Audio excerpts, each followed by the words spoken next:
There's ulting around the map. There's tapping Q at people and picking your spot to all in.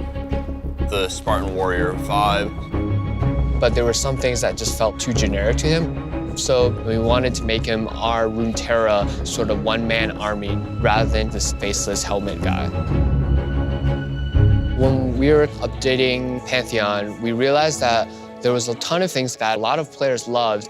And I think ideally, we always want to keep that kernel of why there are still players who love that champion. So we thought, how can we not break a character and still bring it forward to a higher standard?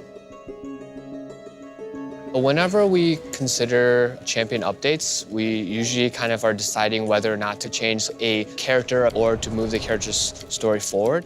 With Pantheon, what we ended up doing is sort of summarizing all his lore that had existed, because we realized a lot of players really did like the character of Atreus as part of old Pantheon, and then using that as like the first 50% of his new bio. So old Pantheon started out as a man named Atreus, who was a very skilled fighter and wanted to ascend Mount Targon. In the process, became a vessel for the god of war, Pantheon. With this update, the actual aspect of war died during a fight with Aatrox, and Atreus has now returned in command of his own body, but still is able to wield the aspect of war's godlike power. Pantheon's new kit, art, and lore, that we wanted to make him feel like a skilled warrior. So myself and Sunny, who's another artist here on the champion team, we went through a couple of ideas. One of them was where he had all these multiple spirit arms that would come out of him. There was also an idea where he had a bunch of like swords and spears and things stuck into his shield. And we were doing a lot of different things with the spear. We had all these floating bits going on. But as the project continued, it seemed like he was a bit unapproachable, unfamiliar, too godlike. He didn't have the grit or the gravity that we wanted. Through Pantheon's development, concept art works with narrative and design. They all sort of fuel each other. David Slagle on the narrative side, he had this really great story with this battle with Aatrox. So we settled on the idea of him having a little bit of the battle damage, but still with some of the Targonian aspects of it. All this part here, like the shield, the helmet, spear, and the cape, those are all aspects of Pantheon. But then there's a big scar over his chest. We thought that adds a very mortal aspect to the design. One thing we found out in development that surprised me a little bit was how much attachment there is on the character as a spell-based character. Old Pantheon is a very simple kit. He throws spears, he has a point-and-click stun, and every game kind of played out the same. And what we were trying to do here was move him to, he's no longer like deterministically going to win in these ways that he was before.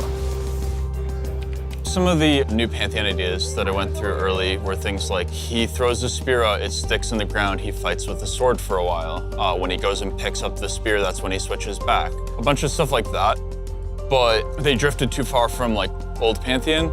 It's really important to go in knowing what can be changed to make it look and feel awesome, and what can't be changed or you'll lose the gameplay that like attracted you in the first place. And so a lot of the update was about doing things like how do we make his poke really reliable, and how do we make his all-in really good rather than guaranteed to work. So for New Pantheon's kit, we changed every spell, but tried to stay close to the spirit of what the character was about. So his ult is mostly the same. We call it Grand Starfall now. He comes in at an angle and comes streaking across the ground. There are, I think, some gameplay wins to that. I expect skilled Pantheon players to like hit more enemies with their Grand Starfalls than they did with old Pantheon's Grand Skyfall.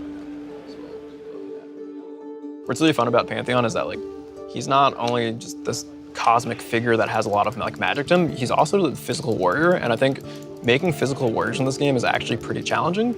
He's using the physical spear shield, like he's not using magic power to fight. So for him, we actually cause a lot of impacts on the ground. And by having these very grounded elements, it helps him from feeling too magical and too godly and too heavenly, when most importantly, like, he is just a very, very strong warrior. I would say I'm nervous and excited about Pantheon going to players. Like, I'm very excited to see how players react to the stuff we kept because it's much more important for an update like this to be like for the Pantheon player. A lot of the basic actions you're taking are going to be very similar to before. He's still a top laner or jungler primarily. You're still going to be trying to snowball around the map.